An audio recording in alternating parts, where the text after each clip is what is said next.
Bonjour à tous et bienvenue dans cette introduction aux probabilités. Le but de cette vidéo est de faire simple, d'aller droit au but. Comment on calcule des probabilités de manière simple, quand est-ce qu'on a le droit de le faire. Cette vidéo permet de construire ensuite des cours de probabilité plus étoffés à n'importe quel niveau. Tout d'abord une petite introduction. On part d'un lancer de pièces, vous connaissez, c'est pile ou face. Qu'on lance une pièce en l'air, les deux issues possibles sont pile et face. Retenez le mot issue, il sera très important dans la suite. C'est comme ça qu'on appellera tous les résultats des expériences aléatoires que l'on peut faire. Donc ici, on se contente de lancer une pièce et on regarde si on a pile ou face. Alors si je vous pose la question, quelle est la probabilité de faire face? Vous allez probablement me répondre plusieurs choses différentes. Vous allez peut-être me dire une chance sur deux, ou 50-50, ou 50% de chance. En fait, alors tout ça revient à la même chose. En mathématiques, on va plutôt se baser sur cette première manière de voir les choses, puisqu'en fait, on va exprimer la probabilité comme une division, comme une fraction en fait.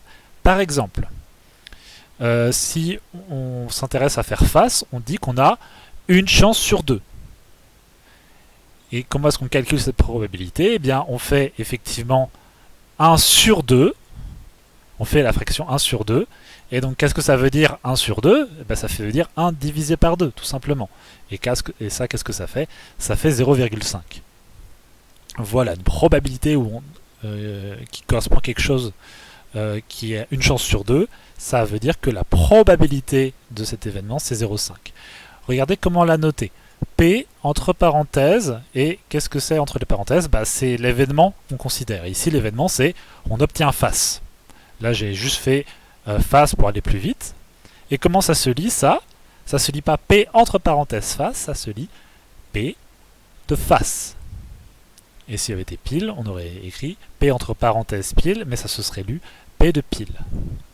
Et vous verrez après, vous aurez l'habitude de ça. Donc P de face est égal à 0,5. La probabilité de face, c'est 0,5. Voilà. Et si on prend une autre expérience, un lancer de dés, le lancer d'un dé à 6 faces. Si on lance un dé à 6 faces, quelle est la probabilité de faire 6? Eh bien oui, effectivement, c'est ce qu'on a marqué là. On a une chance sur 6. Calculons cette probabilité, faisons 1 sur 6. Donc vous l'avez, une chance sur 6. Il y a 6 faces du dé. Donc on a une chance sur 6 de faire 6 avec le dé. Donc ça fait 1 divisé par 6, et ça fait 0,16666. Et si on l'arrondit à 3 chiffres après la virgule, on regarde ça, mais comme c'est un 6 après, eh bien ça fait 0,167. Au passage, si je change ça, si je mets 5 à la place par exemple, exactement pareil, le calcul ne change pas. C'est pareil, il y a une chance sur 6 de faire 5 avec le dé, puisqu'il n'y a qu'une seule face du dé où il y a le 5. Donc là, je vais même faire ça. P de 5 est égal à 1 sur 6. Parce qu'il y a toujours 6 faces dans le dé, on a toujours une chance sur 6 de faire 5. Si j'aurais pu dire 3, j'aurais toujours une chance sur 6. La probabilité de faire 1 avec le dé, c'est toujours une chance sur 6. Donc la probabilité ne change pas normalement. C'est 5, c'est pas mal. Voilà. En fait, une probabilité, vous voyez, là on avait obtenu 0,5 quand on avait une chance sur 2, et là on a obtenu 0,167 pour une chance sur 6. Alors en fait, une probabilité, c'est un nombre entre 0 et 1. Et vous voyez qu'ici, la probabilité de faire face, quand on fait un pile ou face, elle est plus élevée, le nombre est plus grand que la probabilité de faire 5, par exemple, avec un dé. C'est sûr, si vous devez parier avec quelqu'un, il vaut mieux parier sur un pile ou face que parier que vous allez faire 5 avec votre dé. Vous avez moins de chances de gagner. La probabilité est plus faible. Si la probabilité était de 0, ce serait impossible. Si la probabilité était de 1, ce serait certain. Forcément, ça va se passer. Donc, on avance. On parle un peu d'équiprobabilité. Alors, attention. Les probabilités que nous avons calculées dans la page précédente ne sont valables que si la pièce et le dé sont dits équilibrés. C'est-à-dire qu'ils ne sont pas truqués. Qu'est-ce que ça veut dire ça? Pour la pièce, ça veut dire que pile a autant de chances de sortir que face. la probabilité de face est égale à la probabilité de pile. Pour le dé, ça veut dire que le 6 a autant de chances de sortir que le 1, le 2 ou le 3, etc. Et ça s'écrit comme ça. La probabilité de 1 est égale à P de 2, est égale à P de 3, est égale à P de 4, est égale à P de 5, est égale à P de 6. Toutes ces probabilités-là sont égales, et qu'est-ce qu'elles valent? Elles valent ce qu'on a calculé ici, parce que c'est la même pour tous les nombres. Donc ça, c'est vrai pour ce qu'on appelle un dé équilibré, quand il n'est pas pipé, il n'est pas truqué. Alors, les dés non équilibrés, ça existe. On insère un poids dans le dé qui fait qu'il tombera bien plus souvent sur le 6 que sur le 1. Alors, à quoi ça peut ressembler? Si par exemple on prend un dé équilibré et un dé truqué, et on lance chaque dé 30 fois. Et donc, on va rajouter une croix. Alors là, on a marqué les 1, 2, 3, 4, 5, 6. Et donc pour le dé équilibré, on fait une croix au-dessus de chaque nombre. Alors chaque fois qu'on tombe sur par exemple, si je lance le dé, je fais 2, je fais une croix. Je lance le dé, je fais 4, je fais une croix. Qu'est-ce que ça donne pour un dé équilibré? Ça peut par exemple donner ça. Vous voyez, effectivement on a fait plus 6 que 4, mais en même temps, un dé, il ne va pas faire tous ces résultats les uns à la suite des autres à tour de rôle dans l'ordre. Ça reste quelque chose qui est aléatoire, ça reste un peu du hasard. Donc ça varie, mais bon, y a pas le 6 n'écrase pas les autres, quoi. Et si on a un dé truqué, à quoi ça peut ressembler? Je remets le 1, le 2, le 3, le 4, 5. Ça peut ressembler à ça pour un dé truqué. Vous voyez que là, pour le coup, on a eu ce dé-là, il n'a donné 1 qu'une fois. Il a donné 6, mais beaucoup de fois. Beaucoup plus que 1. Et ça, c'est quasiment impossible avec un dé normal, avec un dé équilibré. Là, le dé, il a été modifié pour être truqué, pour qu'il donne plus souvent 6. Alors, regardez, j'ai trouvé une vidéo d'un monsieur qui en fabrique un de dés comme ça.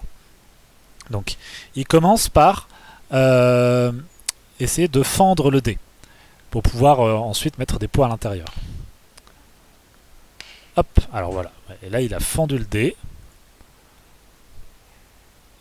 Et pourquoi il le fend? C'est parce qu'en fait, s'il le sciait, il enlèverait trop de matière avec la scie, il ne pourrait plus le reconstituer. En le fendant, il est sûr qu'il peut le recoller et qu'il garde sa forme de dé. Donc là, vous voyez que ça a plutôt bien marché. Alors, c'est pas exactement au milieu, mais ça va lui suffire. Donc, il va pouvoir... Il place le dé dans un étau. Il perce un trou dans le dé. Voilà, avec une perceuse. C'est plutôt une fraiseuse. Il nettoie un petit peu l'intérieur. Et qu'est-ce qu'il fait en fait? Vous voyez, il fait fondre du métal. C'est de l'étain, donc c'est un fer à souder. Il fait fondre du métal qui se dépose dans le trou qu'il a fait dans le dé. Voilà. Et maintenant, il va recoller l'autre partie. Il a recollé l'autre partie. Et il attend que ça sèche. Et maintenant, alors voilà, maintenant il fait le test après. Il va lancer le dé, il va faire exactement ce que je vous ai montré dans le cours. À chaque fois qu'il fait 1, il fait une croix. À chaque fois qu'il fait 2, il fait une croix. Voilà ce que ça donne avec son dé truqué. Vous voyez que le 1, il ne l'a fait qu'une seule fois. Hein. En fait, le dé, il n'a pas envie de donner 1, puisque tout le poids est du côté du 1, justement. Et donc, c'est le côté qui a envie de rejoindre la table. C'est le côté qui a envie de tomber contre la table. Et donc, c'est le 6, à l'opposé du 1, qui tombe tout le temps. Et là, quand on est dans ce genre de situation, on peut dire qu'on est sur un dé truqué et on n'est pas en situation d'équiprobabilité. Le 1 et le 6 n'ont pas la même probabilité de sortir. Donc ça, c'est des situations où on ne peut pas faire des calculs de probabilité, des situations avec les dés truqués. Dans ce chapitre, on va se limiter à l'équiprobabilité. On va se limiter aux dés qui sont équilibrés, aux pièces qui sont équilibrées, au tirage au sort. Toutes les issues auront la même probabilité de sortir. On va dire que les issues ont la même probabilité de se réaliser. Voilà, on continue. On va prendre quelques exemples. Par exemple, si on reprend le dé équilibré à 6 faces, on le lance. Quelle est la probabilité de faire un nombre pair avec ce dé? Alors, parmi toutes les issues possibles du lancer, donc il y en a combien des issues? Il y en a 6 des issues au total. Il y a le 1. Alors, attendez, je vais enlever ça. Ah non, donc il y a 6 issues au total, le 1, le 2, le 3, le 4, le 5 et le 6. Donc il y en a 6 au total des issues possibles. Et combien correspondent à cet événement? L'événement, c'est-à-dire de faire un nombre pair. Parmi toutes les issues du lancer de dés, combien correspondent à cette idée de faire un nombre pair? Il y a le 1, ça marche pas, il n'est pas pair. Ah, le 2, oui, c'est bon, lui c'est un nombre pair. 3, non. Ah oui, 4, ça marche. 5, ça marche pas. Et 6, ça marche. Donc en fait, on a le 2, le 4 et le 6 qui correspondent, qui sont des nombres pairs, et ça fait 3 issues. Donc en fait, quand vous réfléchissez, pour faire un nombre pair, vous avez 3 chances sur 6. Et si vous calculez ça, ça fait 3 sur 6. Et quand vous calculez, ça fait 3 divisé par 6, ça fait 0,5. Donc il y a en fait une chance sur 2 de faire un nombre pair avec un dé à 6 faces. Et c'est normal, il y a autant de nombres pairs que de nombres impairs. Autre exemple. Quelle est la probabilité de faire autre chose que 6? Eh bien, parmi toutes les issues possibles du lancer, donc comme tout à l'heure, il y en a toujours 6. 1, 2, 3, 4, 5, 6. Quelles sont les issues parmi celles-là qui permettent de faire ça, de faire autre chose que 6? Visiblement, tout le monde, sauf 6. Donc voilà les issues qui réalisent cet événement, le 1, le 2, le 3, le 4, le 5. À chaque fois qu'on fait ces faces-là, on a gagné en fait. On a fait autre chose que 6. Et ça fait combien? Ça fait 5 issues. Vous avez donc 5 chances sur 6 de faire autre chose que 6. Calculons. P de pas 6, c'est-à-dire P de la probabilité de faire autre chose que 6, c'est 5 divisé par 6. 5, 6, voilà, ça fait 0,8333333. Et on arrondit à 3 chiffres après la virgule. Comme c'est un 3, on garde le 3. Et ça fait 0,833. Oui, la probabilité de faire autre chose que 6 est plus élevée que la probabilité de faire un nombre pair. Toutes les probabilités vont arriver à des nombres entre 0 et 1, et plus il sera élevé, plus l'événement sera probable. Plus il a des chances d'arriver. On continue avec un peu la base des probabilités, enfin des exercices de probabilité en 3e et au lycée, et en CAP.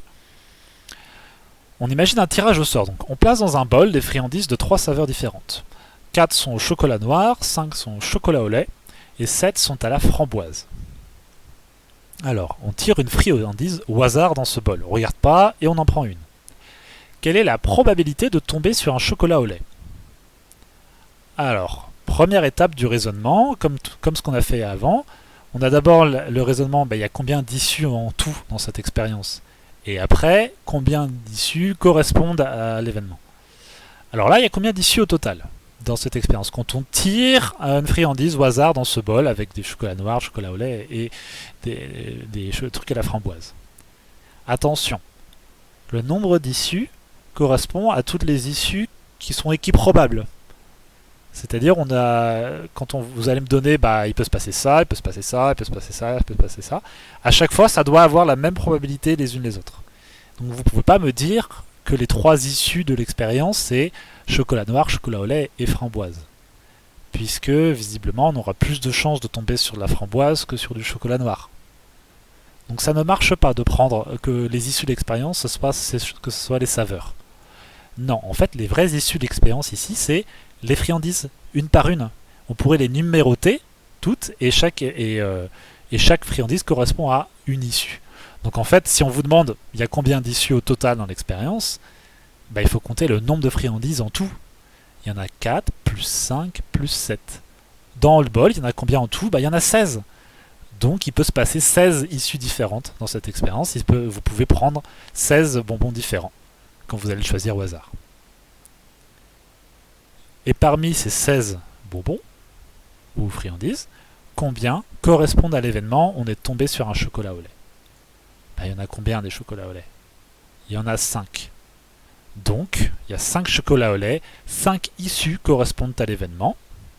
Tout simplement, on a 5 chances sur 16 de tomber sur un chocolat au lait, puisqu'ils sont 16 dans le bol, et il y en a 5 qui sont au chocolat au lait, donc 5 chances sur 16. Et quand vous faites le calcul, ça fait ça. La probabilité de tomber sur un chocolat au lait, c'est 5 divisé par 16. Ça fait donc ça, 0,3125.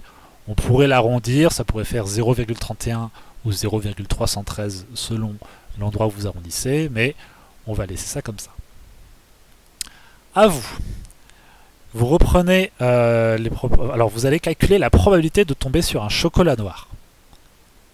La probabilité de tomber sur un chocolat noir, sachant cette répartition-là. Allez-y, faites pause et calculez la probabilité de tomber sur un chocolat noir si on choisit au hasard dans le bol. Allez-y, pause et essayez de le faire.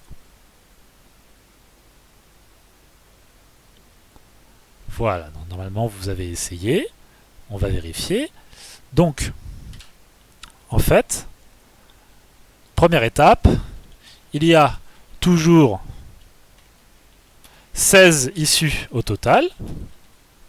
Il y a toujours 16 bonbons, hein. Donc 16 issues. Au total, je vais le mettre en bleu.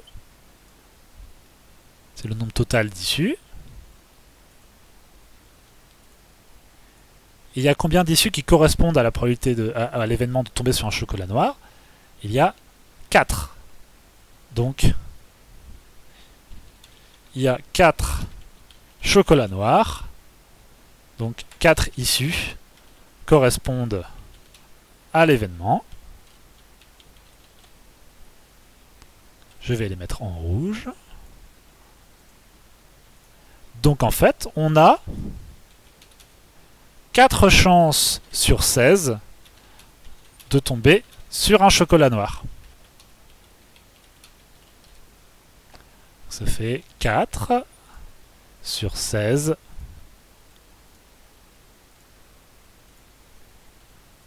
Donc P de chocolat noir.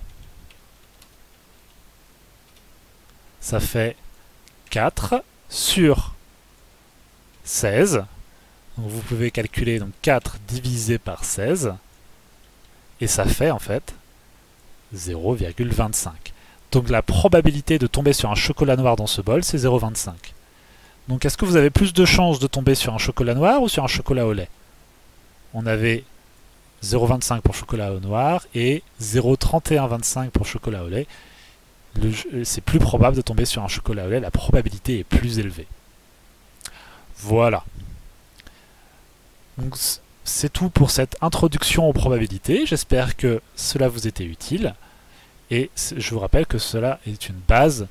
Et normalement, il y a des choses supplémentaires dans les chapitres de probabilité. Mais si vous comprenez ça, vous avez déjà compris la base et vous êtes bon pour pouvoir progresser. Je vous dis à bientôt.